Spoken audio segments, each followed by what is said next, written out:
متنازع بیان پر سربراہ JUI مولانا فضل الرحمان کے خلاف گلگت بلتستان اسمبلی سے متفقہ قرارداد منظور کر لی گئی۔ قرارداد تحریک استحکام پاکستان کے رکن محمد علی نے پیش کی۔ متن میں کہا گیا کہ مولانا فضل الرحمان کے پاک فوج کے شہداء کے خلاف بیان کی مذمت کرتے ہیں۔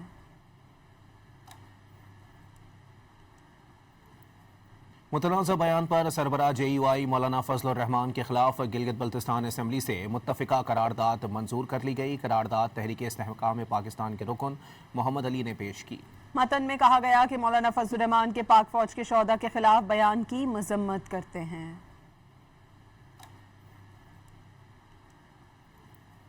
متنازع بیان پر سربراہ JUI مولانا فضل الرحمان کے خلاف گلگت بلتستان اسمبلی سے متفقہ قرارداد منظور کر لی گئی۔ قرارداد تحریک استحکام پاکستان کے رکن محمد علی نے پیش کی۔ متن میں کہا گیا کہ مولانا فضل الرحمان کے پاک فوج کے شہداء کے خلاف بیان کی مذمت کرتے ہیں۔